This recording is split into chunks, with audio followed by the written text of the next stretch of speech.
Notre Dame is in danger of having to start from scratch with wide receiver recruiting in the class of 2025, but which Irish receivers are going to step up on the field this season? I cover all that and a whole lot more on today's mailbag edition of Locked On Irish.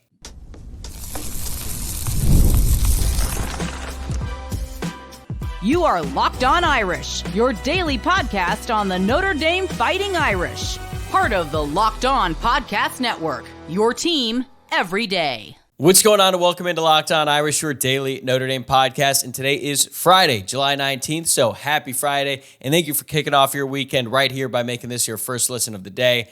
I'm Tyler Wojciak, and I'm the host. I'm a Notre Dame alum and producer at Fox Sports. And as always, this show is free and available on YouTube and wherever you get your podcasts. For those of you watching along, this is a reminder to please like the video below and subscribe to the channel. And for those of you listening to the podcast, please rate, review, and subscribe on your preferred podcast platform. Today's episode is brought to you by Gametime. Download the Gametime app, create an account, and use code LOCKEDONCollege for $20 off your first purchase. Terms apply. Okay, the Friday mailbag is back this week, and this is a good one. I received a lot of great questions that cover a bunch of different topics, so my thanks goes out to everyone who submitted theirs, but we have a lot to get into, so let's dive right in. First up comes from @KSantana44. Now that Dylan Robinson committed to Washington and Derek Meadows is likely headed to LSU, who else is on the board for Notre Dame at wide receiver in the class of 2025? So if you have not heard by now, Dylan Robinson did end up committing to play for Washington. He made that announcement on Thursday, and he is going to play cornerback for the Huskies. I've talked a lot about Dylan Robinson on the show, as well as Derek Meadows, who I'm about to address here in a second, and Tanu Kynes. Tanu Kynes committed to USC. Derek Meadows is set to make his commitment announcement on Saturday, and Robinson made his on Thursday. So right now, with Kynes out the door and Robinson, it all kind of comes down to Derek Meadows on Saturday, and as KSantana44 alluded to, it seems like he is going to commit to play for the LSU Tigers. And now Notre Dame is basically going to go 0 for 3 with their top wide receivers left on the board. Now, they do have two commitments right now, 2 3-stars, Elijah Burris and Jerome Bettis Jr., although it seems like the likelihood of Jerome Bettis Jr. playing wide receiver in college is less and less by the day. He seems like he's probably going to end up playing safety at the collegiate level, but still, Notre Dame is going to go 0 for 3 on the top guys that they had left on their board. And let's break these up separately because I think that there are multiple factors in play. So with Robinson, he's from Southern California. So now that he's going to Washington, he does get to stay on the West Coast. Notre Dame wanted him a wide receiver. Washington and UCLA wanted him at defensive back. And he said that this really came down to the best chance for him to develop into an NFL player. And he believes that he's best suited to make the NFL by playing defensive back in college at Washington and then playing that position in the pros. Notre Dame is set at defensive back in this class. They've got Dallas Golden, Mark Zachary. Even though they lost Ivan Taylor, they've got Jadon Blair, Ethan Long, Cree Thomas. Like, they are good at that position in this class. They need wide receiver help. And also, Dylan Robinson is very good at wide receiver. He's so talented that he could basically pick which position he wants to play in college and play at two really good programs. If he wanted to go to Notre Dame, if he wanted to play wide receiver, he'd go to Notre Dame. And if he wanted to play defensive back, he would go to Washington and UCLA. Now he's with Washington. As for Meadows, again, he hasn't made his announcement yet at the time of this recording. It does seem like he's going to pick LSU. And this one really stings for a bunch of different reasons. First of all, I know that some people are going to be upset about him picking LSU, which is Brian Kelly's school.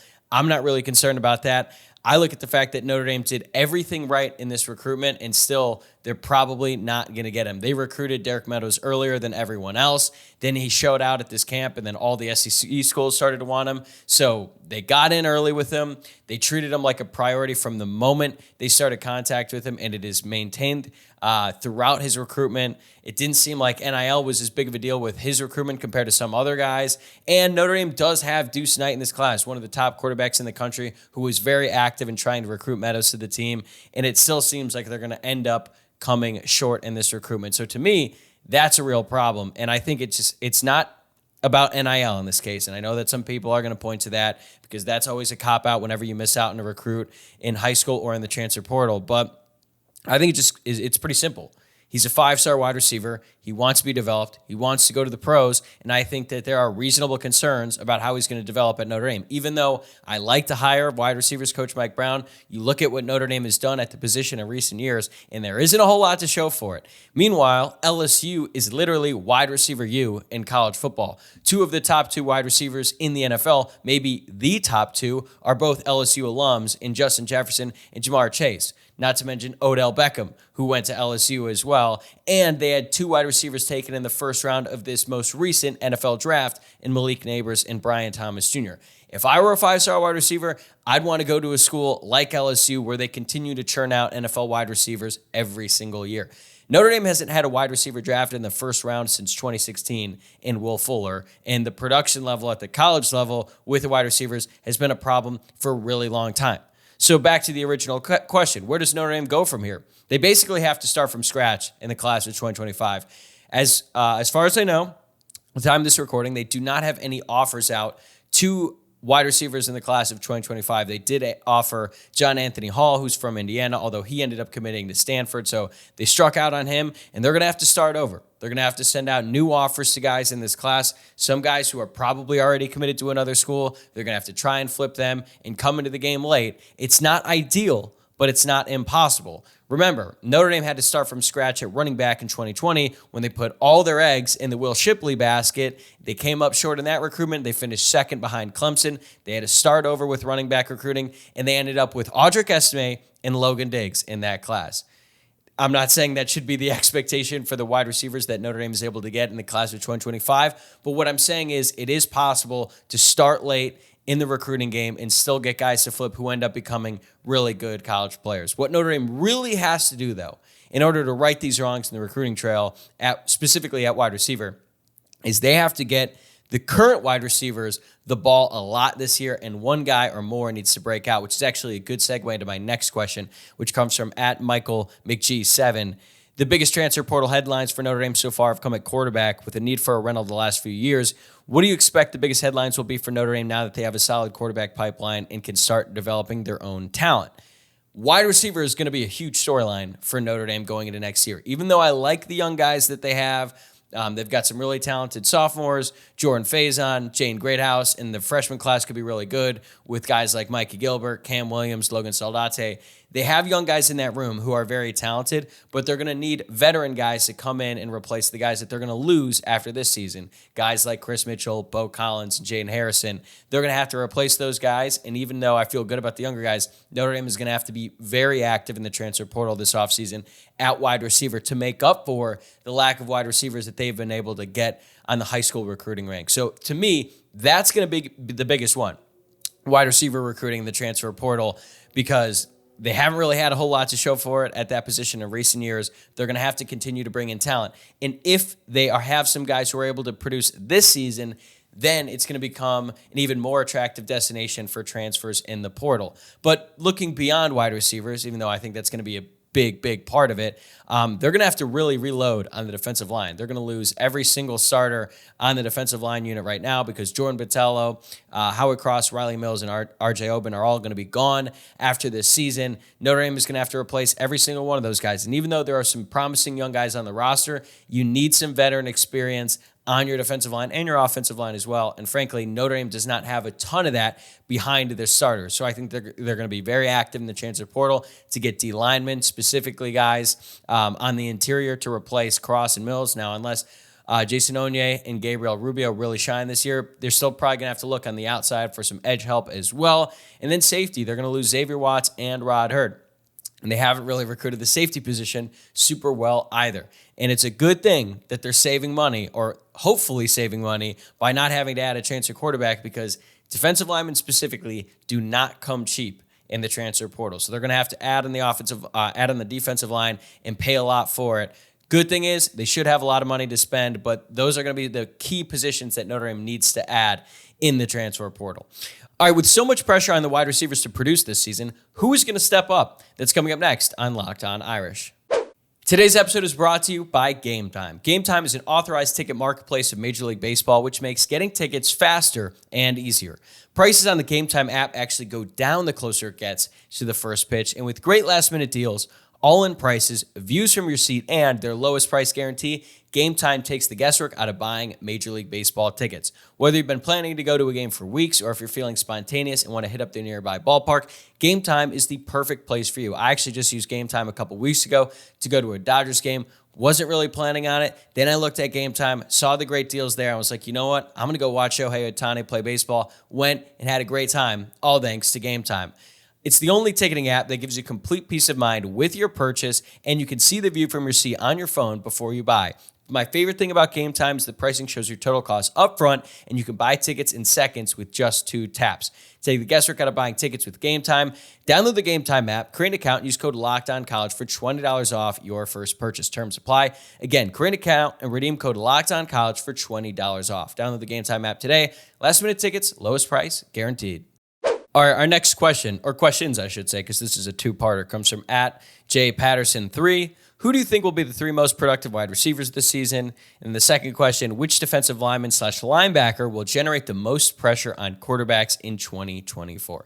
Okay, let's start with the wide receivers. I think it's going to be Jaden Greathouse, Chris Mitchell, and Jane Thomas. I think Greathouse is a safe bet to lead the team in receptions. He was very consistent for the Irish when he was out there last year as a true freshman. When he was not hurt, when he was fully healthy, Notre Dame liked to go to him, especially when they needed a touchdown. He had 2 touchdowns in the first ever game he played in college, had another touchdown against NC State, finished the year with 5, which led the team in receiving touchdowns. I think he's going to be even more of a factor this year now that it is his second year in college. He's got more experience. He should be fully healthy. I think he's going to have a big year for the Irish this year. Then there's Chris Mitchell, the transfer from Florida International. I don't think he's going to be as consistent on a game-to-game basis in terms of the numbers that he's putting up, but I think part of that has to do with just all the different options that Notre Dame has at wide receiver and tight end this year. But when Notre Dame needs a deep ball, Chris Mitchell is going to be the guy that they go to. It is what he was so good at when he was at Florida International. It's a big reason why he had over 1,000 receiving yards for them last season. I think he's going to be very productive for the Irish this year. And then there's Jane Thomas, who I've said before, I believe Jane Thomas is the most underrated player on the entire roster. At the beginning of last year, he was the clear wide receiver 1 of the group. And then Sam Hartman and him had a great connection. You saw that in the spring game when Sam Hartman came out there and was just finding Jane Thomas all over the field. And you thought, oh, wow, this is going to be really special this upcoming season. He scored a touchdown against Navy, was playing really well.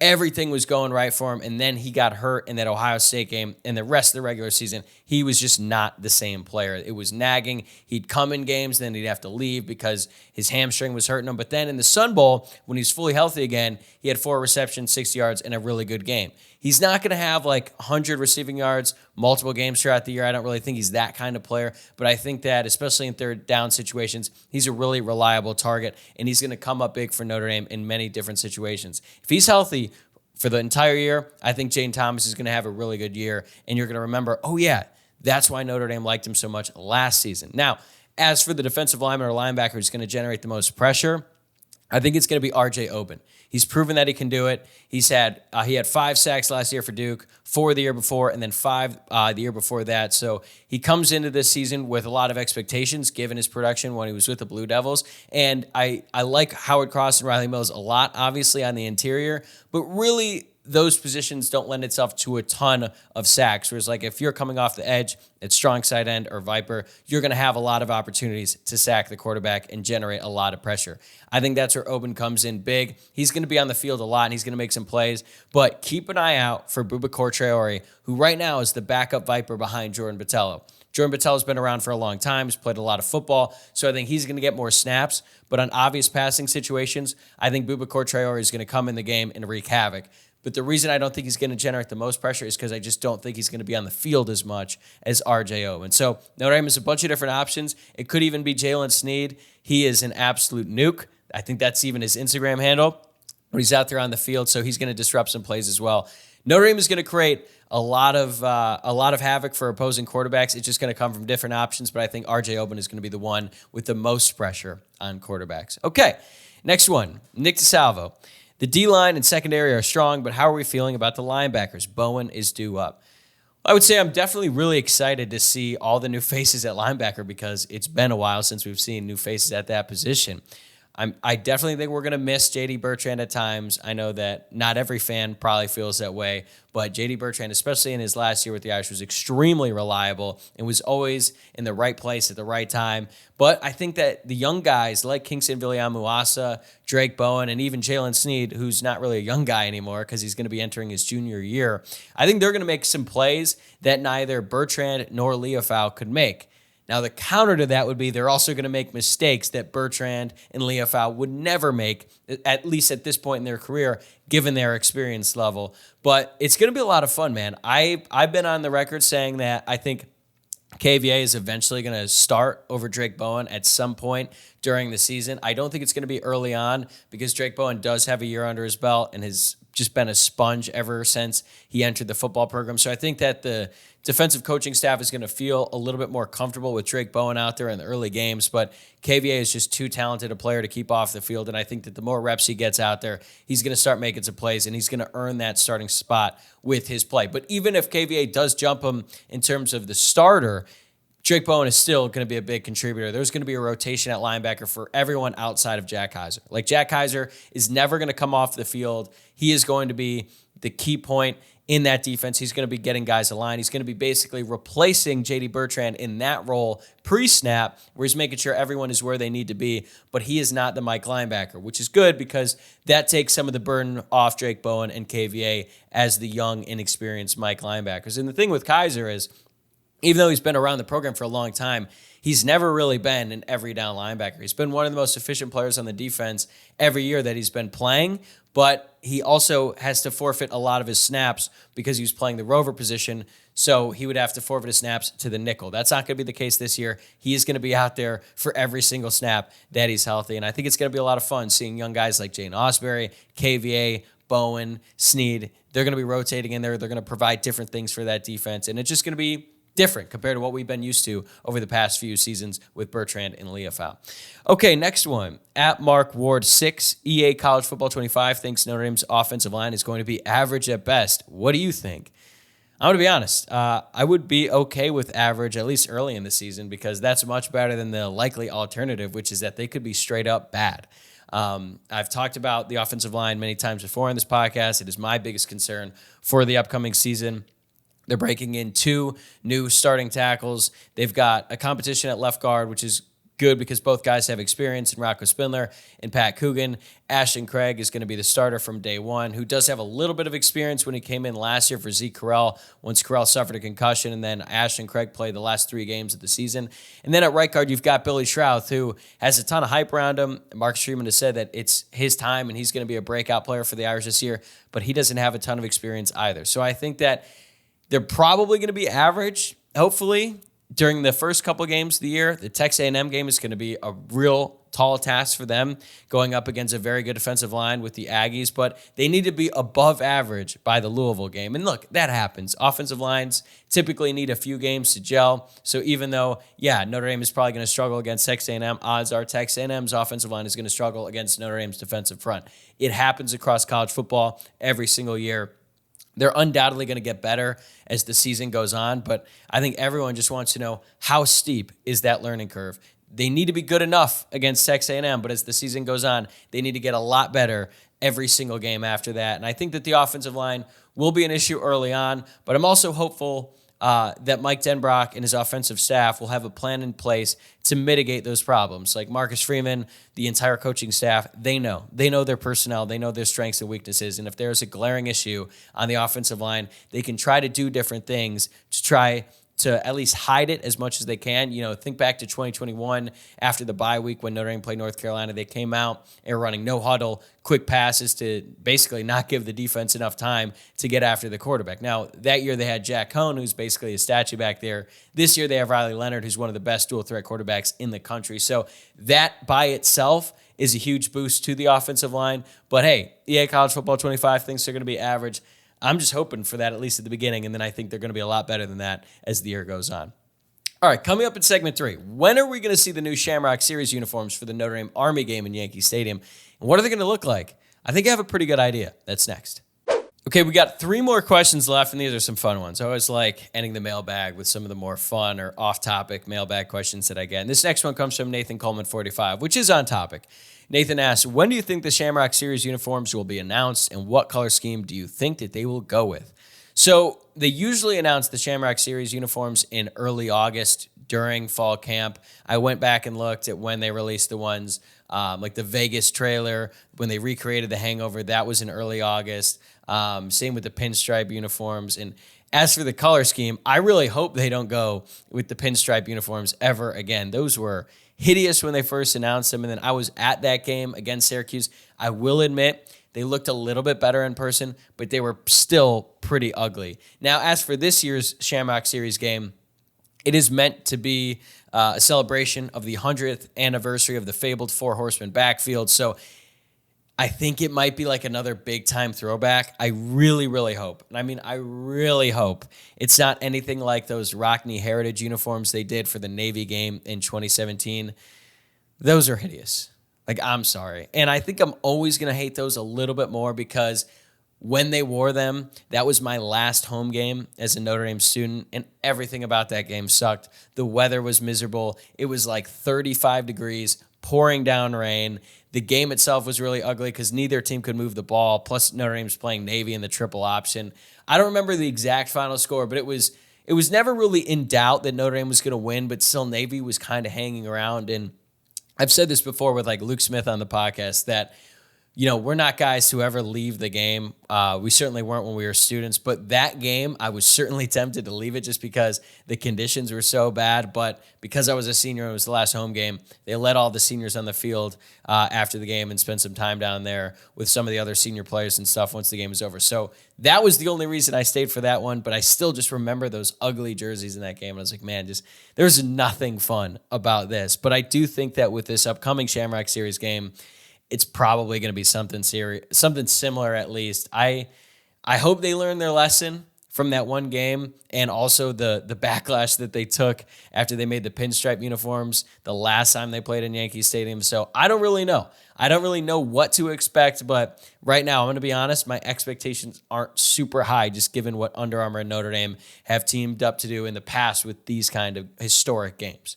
Okay, next up, Steve Goforth 5. Does anyone know what happened to Brian Kelly's, quote, forever home that he built in South Bend? Did he sell it or does he still own it? So this is a good question. I honestly have no idea. And if you don't know what Steve is referring to, he said before he ended up taking the job at LSU, Brian Kelly said that he and his wife just built the forever home literally right off the Notre Dame campus and that he was not going to entertain other jobs.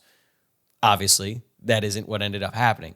But I tried to do some digging. I talked to some different people, and honestly, no one knows. I'm assuming he just sold it.